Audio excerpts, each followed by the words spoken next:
Welcome to the Werewolf Bar, everyone. I'm Brian Easton, the author of the Autobiography of a Werewolf Hunter series, and this is Whiskey with the Werewolf Hunter.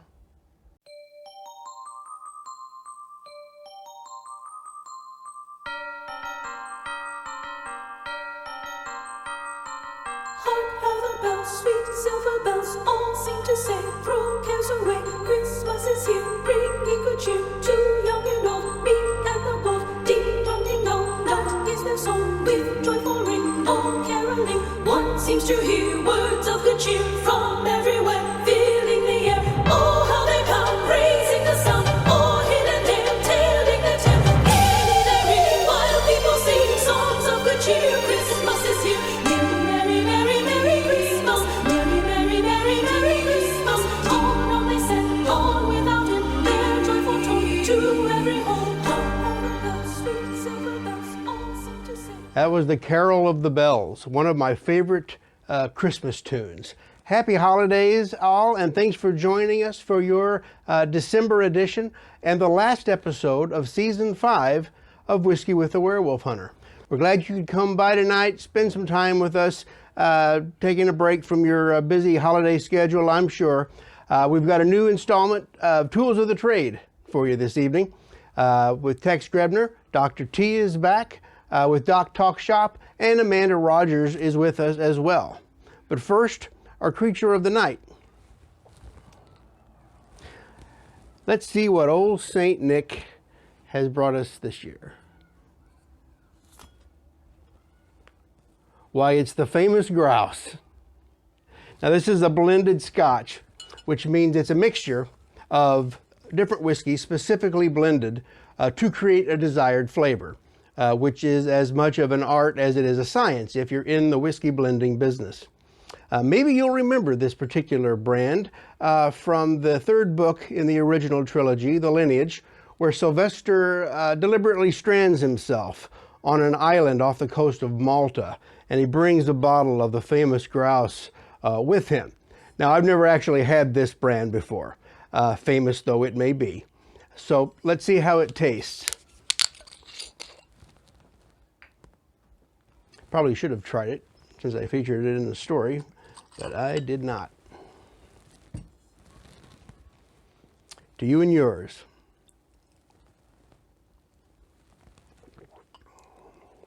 Well, I'd call that a solid, medium-bodied Scotch.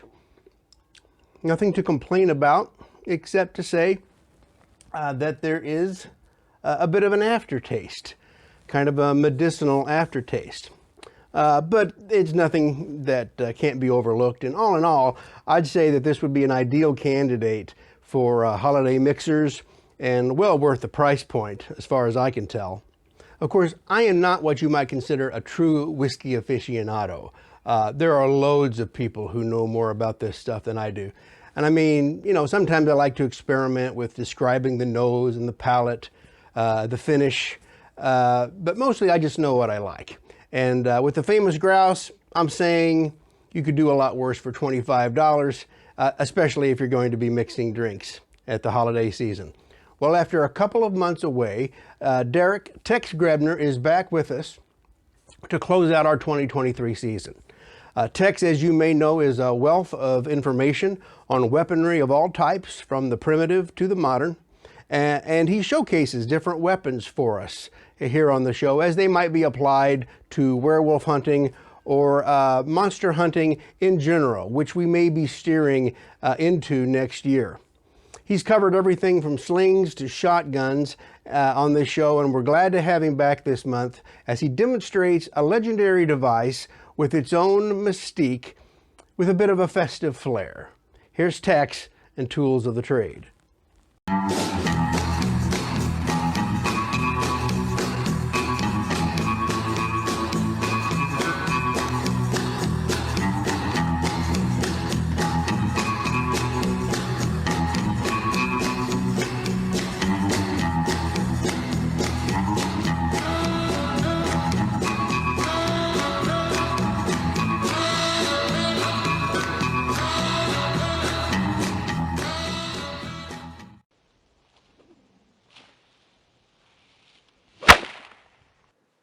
Welcome to Tools of the Trade here on Whiskey with the Werewolf Hunter. I'm Tex Grebner. It's been a while. I'm glad to be back.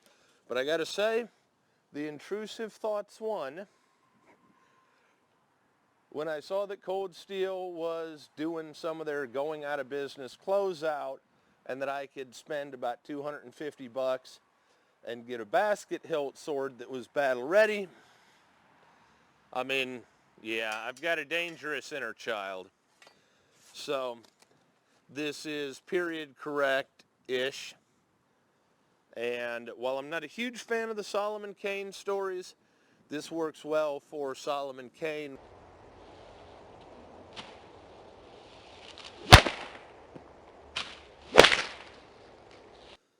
Also, when I got the mail the other day, I was absolutely floored by this Werewolf Defense Silver Bullet.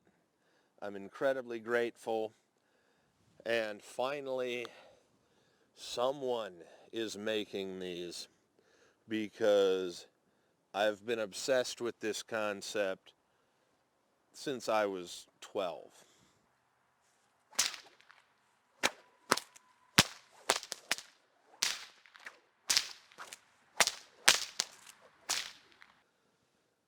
The whip is the first supersonic tool ever created by man. It is, however, not a very practical weapon. It has a precedent within the Monster Hunter's arsenal, even if it isn't particularly practical.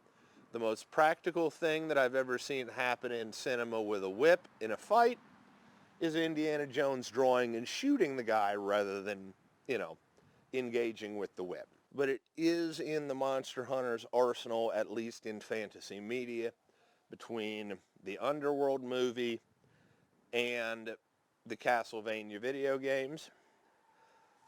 It's not a very practical weapon, though. However, from the age of, I don't know when Underworld came out, ever since then, I wanted to actually have, cable bullwhips. I wanted a pair of actual murderously efficient cable bullwhips. But I need to explain why you can't just put cables together in order to make a whip. Now this, as I said, is the first supersonic tool ever created by man. We have a rigid handle that provides leverage. I like the Australian style longer handles rather than the American style shorter handles. So we have our handle. We have our thong of the whip, which is the main body of the whip. We have our fall hitch right here. And then we have our fall. There is no cracker on this because I'm not trying to make my neighbors angry in case I don't get some of this on the first take. But as you see, this takes a curl, and the whip tapers clear from the handle all the way down. And as the energy travels down the whip and we get to the taper, it tapers clear down the fall. So it loses mass, and it loses circumference, and it accelerates beyond the speed of sound. The trouble is, don't get me wrong, you could mess people up with a whip.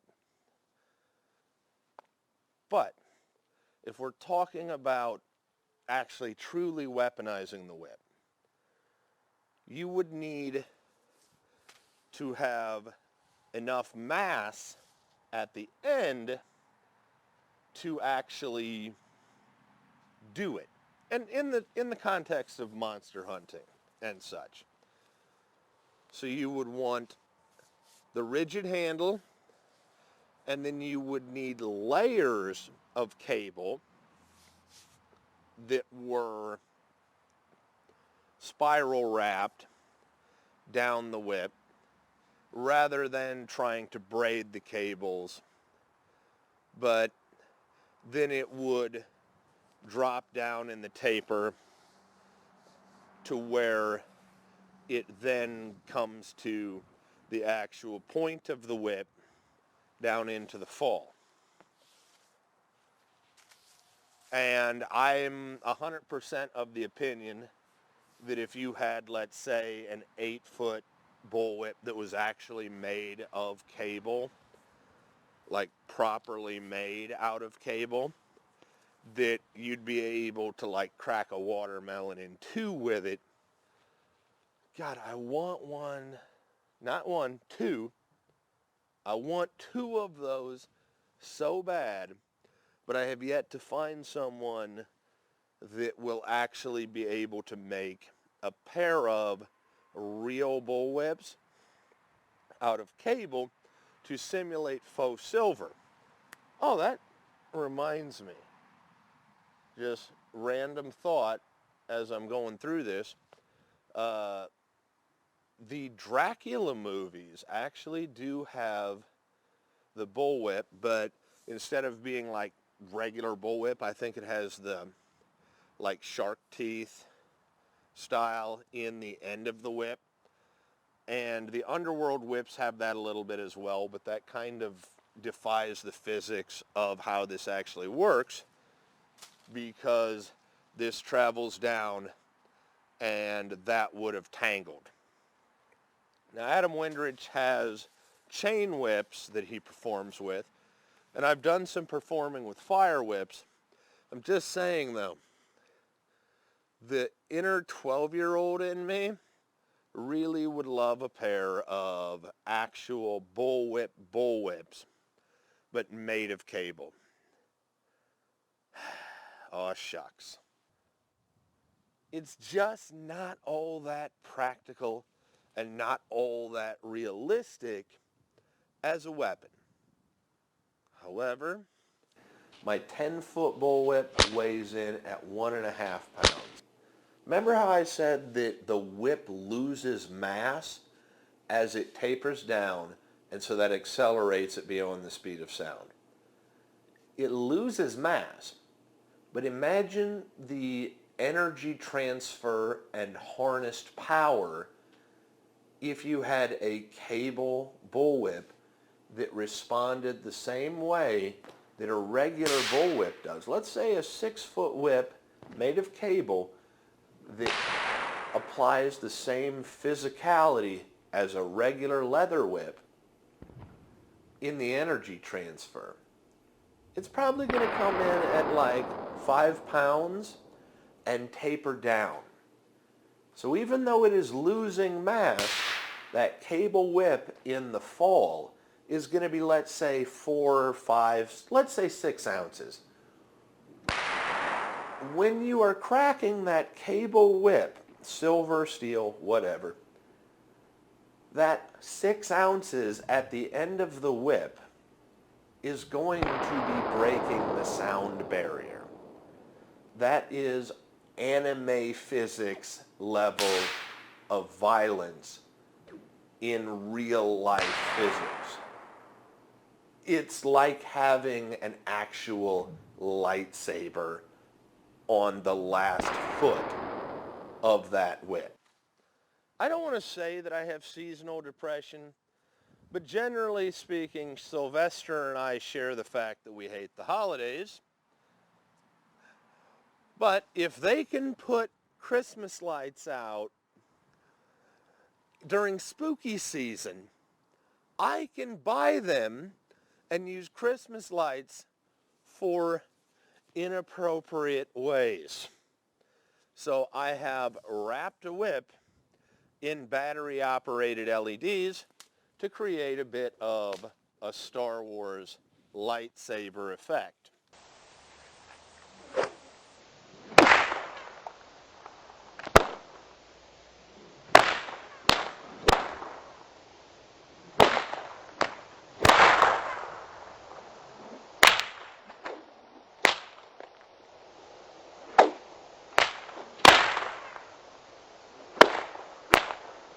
I hope you guys have enjoyed this week's episode of Tools of the Trade here on Whiskey with the Werewolf Hunter.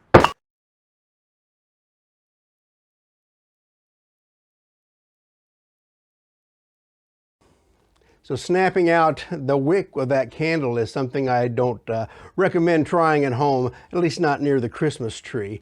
But the bullwhip, as Tex pointed out, is flashier than it is functional. Indiana Jones, of course, brought it back into fashion in the 1980s, but Western characters like Zorro and Lash LaRue, if you want to go way back there, have made use of it in movies and serials going back many years before. I haven't really incorporated it into my own novels, but I do have an unpublished manuscript where there's a part of it that describes a lower wolven being punished by a high wolven clade, beaten with a device similar to the cat of nine tails or a scourge. Some people call it a scorpion, or they did in antiquity anyway. And if you're not familiar with these terms, it's basically a short whip with multiple thongs to which are attached chunks of bone, metal, stone, some small sharp object that can be woven into bits and barbs that will catch the flesh and flay chunks of it off when it's ripped away. But in my manuscript, I imagined a scourge like the cat of nine tails with 9 thongs, each one made up of multiple layers of silver wire, and then additional chunks of silver plated into those. Now, as I recall, the woven subjected to this scourging died of it, as was the common fate of many men who in real life were similarly whipped. But the bullwhip is like a lot of weapons that are a bit obscure. They're basically useless in the hands of a novice, but potentially dangerous, even deadly, in the hands of someone who knows how to use it. And I can well imagine an expert whipcracker with a small, sharp object attached to the end, picking out the eyes of an enemy, or maybe even opening some major arteries with it. Precision strikes is what I'm talking about. And that would put a hitch in your giddy up, wouldn't it? Anyway, that's my dust up. Glad to have you back, Tex, and thanks for sharing with us tonight.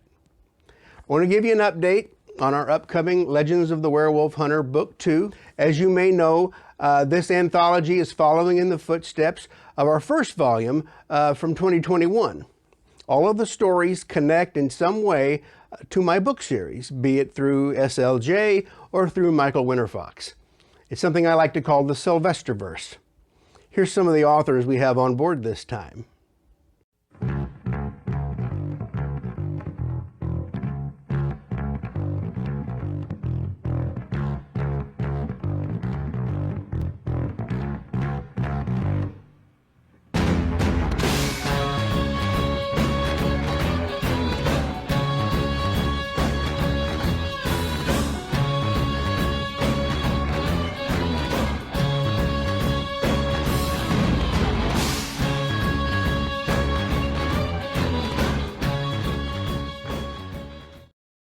And then we have stories by Miles Booth, W.J. Pittman, and our own Amanda Rogers. Hoping to have that available to you by February next year, or first quarter, into first quarter at the latest.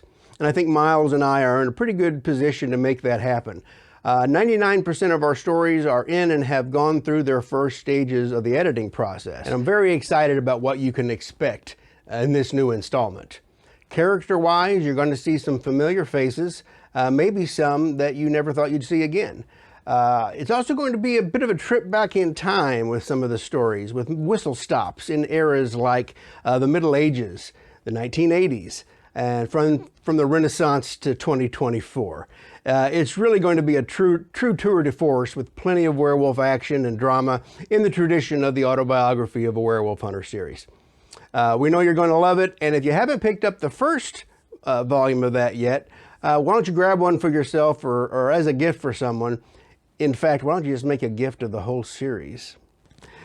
You know, one of the things that I enjoy about our next segment is that it gives me an opportunity to dive a little deeper into the novels for nuggets of information or backstories that I might have imagined but not had the opportunity or the time to put down on paper. Often there just isn't room to elaborate on every detail and answer every question. And because I do love questions more than I like answers, I'm glad we have Amanda Rogers to ask them. Here she is, and Amanda asks.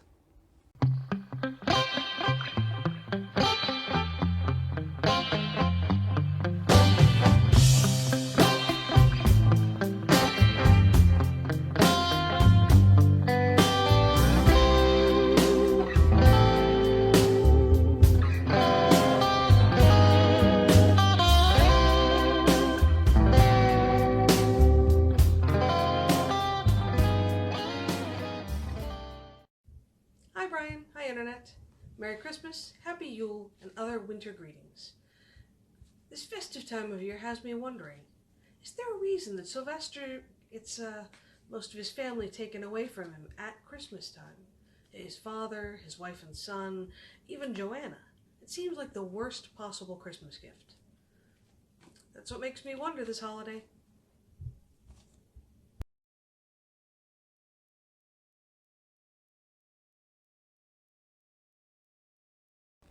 It really is just the worst time of the year for him, isn't it? Personally, I have always loved Christmas. And since I've become a father, I have come to appreciate it even more. But I understand those who feel otherwise. I really do. I understand, personal loss, hard feelings, a lack of family, a lack of money. Stop me when you've been there. And these can all be major contributors to seasonal depression or just outright animosity towards Christmas. So as Amanda pointed out, and spoiler alerts from here on out, Sly loses his father during their annual Christmas visit to Michael's hermitage. He loses his wife and his son on New Year's Eve many years later. If anyone has earned a right to hate the season, surely Sylvester has. But the case of Sly versus the holidays may not be the conspiracy that it seems. We know young Sly and his father, Foster, have visited Michael at Christmas for some years. We also know that his mother Abigail, together with Foster, visited the old man before Sylvester was even born. The Omega Wolf, Kuhnbisch, talks about this in the same scene of Heart of Scars where the famous grouse is mentioned. So we can reasonably assume that before he came along, Sly's parents visited Michael at Christmas time as well. These traditions have to start somewhere. So in the back of my mind, which Amanda's question has now brought to the fore, the werewolf Rhea Silvia Lupa, who was Sylvester's mother, came for Foster when she did because she wanted to catch him off guard. And Winter Fox, being off limits to the lineage, was the best place to do that. Plus, she knew where they would be that time of year, and she's not risking any exposure by doing this out in the open. She's about as secluded as a place for a murder or a marking as you could get. However, she was risking her father, Michael Winterfox, who turns out to be the only reason Sly survived that night and Foster didn't become a beast. Then there's the matter of Samantha and baby Joshua on New Year's Eve. Again, from the wolf's point of view, it's an ideal time to catch the whole family together. And Diego may have learned where to find them from Rhea Silvia Lupa. Maybe he tracked them from Alberta to Washington State, where they were going to be staying in that cabin, choosing to wisely sidestep the chance of running into Michael Winterfox there in the Canadian Northwoods. So thanks for the question, Amanda. And if you have a question you'd like to have answered on the show, send it to Amanda at the email address you saw at the end of her segment. Well, if you're like me, you probably have some holiday movies that you like to watch as part of your seasonal ritual. I've got a whole bunch of them. Christmas Vacation, Emmett Otter's Jug Band Christmas, A Christmas Story, and of course, we can go on and on. But if there's one thing I have noticed about holiday movies, it's how many of them are variations or reinterpretations of Dickens' A Christmas Carol. The story itself has been told and retold through the years, both in animated format, live action movies, several live action movies, and even a turn by the Muppets. Then you have more updated reimagining, such as Bill Murray's Scrooged. And I just saw one last year that has got Will Ferrell and Ryan Reynolds in it called Spirited. I even watched one the other night I think it was on Amazon, The Man Who Invented Christmas, which is a story about Charles Dickens himself and how he came to write the thing. But of all these different expressions of the same book, I don't think I've ever heard the story of Ebenezer Scrooge explained quite the way we're about to hear. Here with us now to talk about the ghosts of Christmas is Dr. T. Broussard and Doc Talk Shop.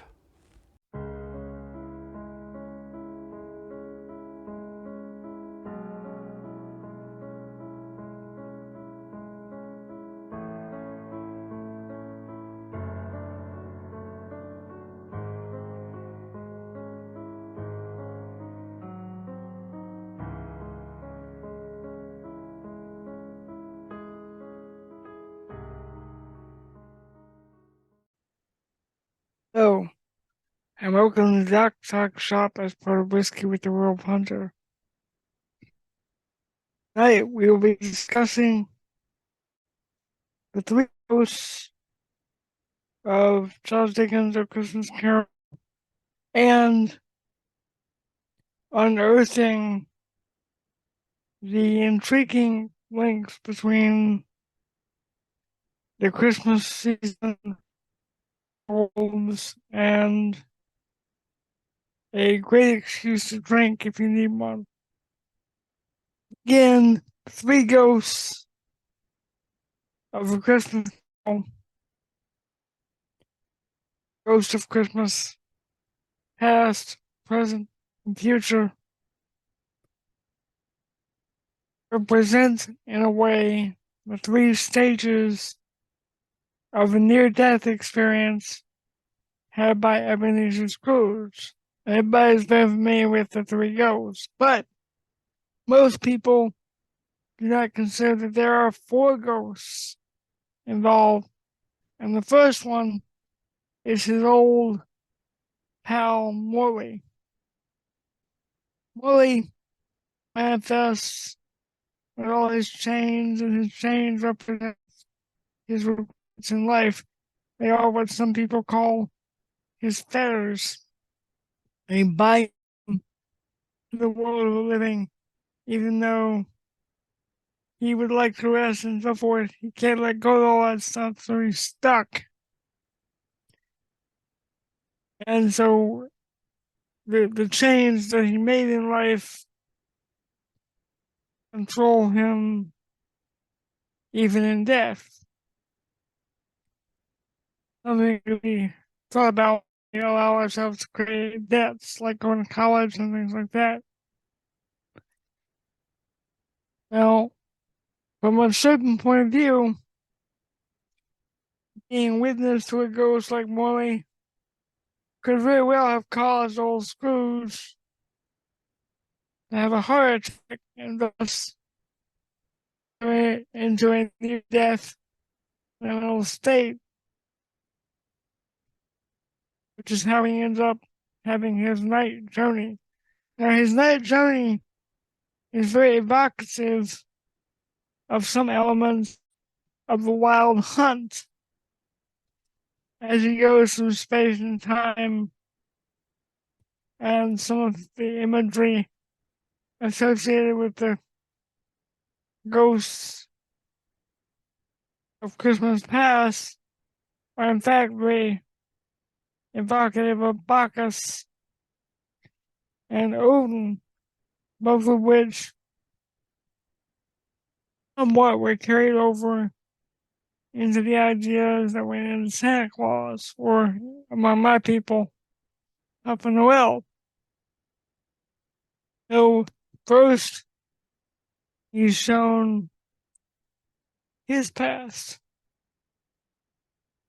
where he had some vitality and youth and hope, and I sacrificed that for material wealth and what he thought would give him happiness. And many times, the worst sorts of ghosts come about because they die attempting to prevent an event from happening, or to preserve a love that they're not meant to have, things like that. So they end up making themselves a bond better without ever meaning. And he's shown the love, the affection, the camaraderie, the friendship that he could have in the presence via the Cratchit family and their idealistic crippled child going on about, how in spite of everything, he's going to be hopeful and everything else. No. To be perfectly honest, I hate that character for personal reasons. I hate the way it's portrayed, anyway. But it's a great idealistic character for what it is. And again, it just shown how he could have these good things, but forsakes them because he feels like such associations are beneath him. You know, Christ is working for him. Why should he spare any benevolence under him? A manifestation cannot be bound up in things common as friendship, he thinks. This points to an odd factor in the grand life among some circles in which coldness, aloofness was actually considered a sign of good breeding. And personally, I think this was a very English idea. The French tend to be a much warmer people, in my experience, although I'm sure there are exceptions. And finally, after he's thoroughly demoralized about this and the other, he comes in contact with the third ghost, the ghost of Christmas yet to come. Now, death is no longer a mask. The Reaper has come. The confrontation with death is enough for Scrooge to feel the spark of life in himself. He doesn't want to die. He for forgiveness. What he's really doing is affirming the drive in himself. And so he comes out of his near death trance. He's a changed man, inwardly speaking, and goes to make peace with the Cratchit family and presumably starts a new life. And if we're going by the Disney version of reality, lives happily ever after. Now, there are factors in the novel, especially that would indicate to me that this was a near-death experience, and the old man probably went under either from cold or tuberculosis, or as I said earlier, shock from seeing his dead friends. In case you get these three spirits, and you got the one that represents memory, you got the one that represents ecstasy, and you got the final that represents finality or acceptance. So again, you have the three stages of a near-death experience being projected outwardly as three separate spirits. So that in brief conveys the truths as I see them of the three ghosts of A Christmas Carol. And it's interesting to me that as Christian and as Victorian as the story is, you have references to Bacchus, you have references to Greek mysteries, and ultimately to the cult of death around the world. And this brings up an important point. Whereas for Christians, the Christmas or winter season is a time of the rebirth of light and the birth of hope in the form of the rabbi, the man known as Jesus of Nazareth. In many cultures, the winter time was the true symbol or the true time of death, in which the whole world held its breath for a moment, and in that moment died to be reborn as light began to come back to the world. Now, that's the wrap on the Yuletide. Now, how do werewolves come into all this? It is a legend among the French, many of which were my ancestors. I'm rather proud to say, with more than a bit of humor, that on Christmas night, the wolves, the loup-garou, would break in churches, and they would drink up all the wine, eat up all the food. And this was one of the dastardly things that those loup-garou would get up to.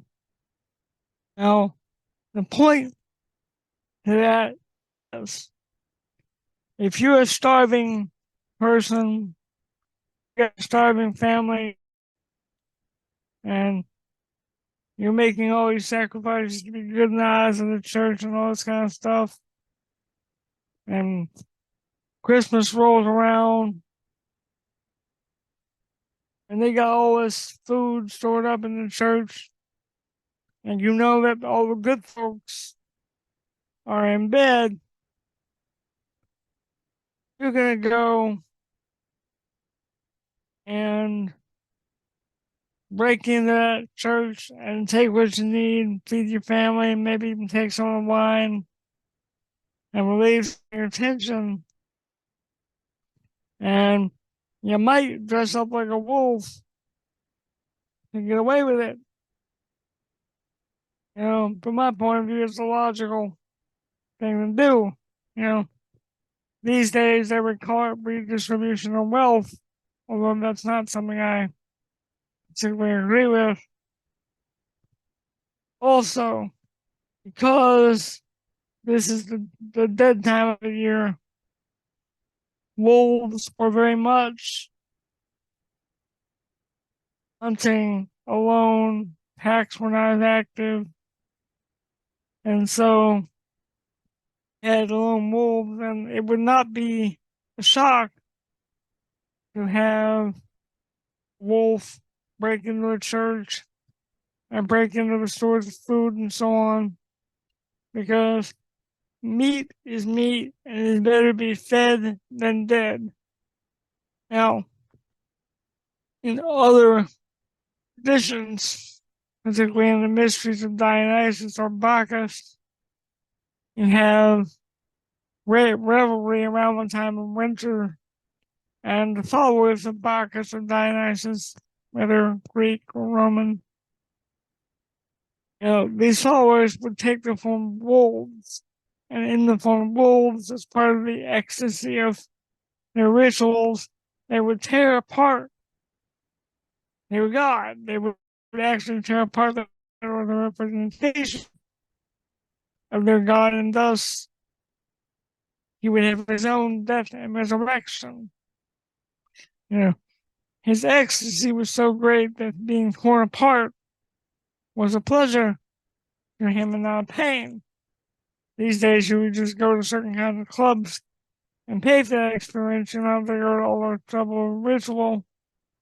But, times have changed. It's important to understand that it is in the time of cold and hunger that animals, people, nations will resort to things that are not natural for them to do. They will not behave in the usual way because they're desperate, they're hungry. So you have wolves acting alone, you have people acting as wolves, if you will. Now, there are some that make great links about satanic activity on holy days and things like that, but that is modern people looking back at what is essentially medieval activity. And if you consider the poverty and lack of most people in the medieval time, what you're really seeing is starving people eating at all costs. Imagine being so hungry that you're willing to risk not only arrest and execution, but damnation in order to get a meal. Now, I don't know about you, but if I was that desperate for a meal, that meal would be the most tasty meal I ever had, because it better be if I'm going to risk continuing over it. And another level, you could also see these break-ins of the churches at the beginnings of what could be as the Black Mass in some circles, because you have the confiscation of the wine, you have the eating up of food stores, which would obviously include the hosts. And so these events, these sort of break-ins, could have inspired what developed into the Black Mass. Yeah. And there's some historical evidence for Black Masses having been performed. There have been documents, stones, actual objects related to Black Mass, especially in France.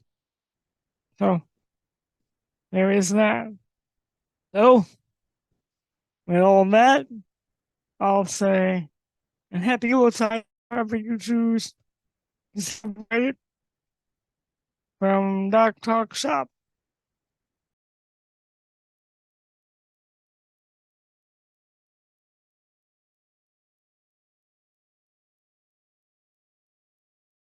There's a bunch to unpack there, particularly in the first part of the segment. First of all, the notion of the three different ghosts, four when you include Jacob Marley, playing into the stages of a near-death experience is brilliant, and it all follows. But pointing out the historical and cultural connections between winter and death itself really drives the point home. And while Doc was talking about hunger and the desperate things it drives people to do, you know who I couldn't help but think of. That's right, the Wendigo. Not only is that spirit associated with the ills of society, specifically, Ojibwe Native American society to start, it is also the very presence of winter death, of winter kill, and of starvation. I don't want to get out in the weeds with this because we've talked about the Wendigo before, but as Doc brought up, a hard winter drives men and animals to do things that would not be ordinarily part of their behavior, such as breaking into churches to steal the Eucharist, such as wolves hunting by themselves instead of with a pack, and such as acts of cannibalism, which of course is the hallmark of the Wendigo spirit. Thanks, Doc, for presenting this to us tonight and for sharing your insights on a classic, if somewhat tired, piece of English literature. Well, last call here at the Werewolf Bar as we bring the final show of 2023 to a close. And I want to thank Tex, and I want to thank Doc, and I want to thank Amanda for sharing their time and talents with us over this last year. And I want to thank you for stopping by. As always, you can find us on the web at werewolfhunter.com. You can reach me at brian@werewolfhunter.com.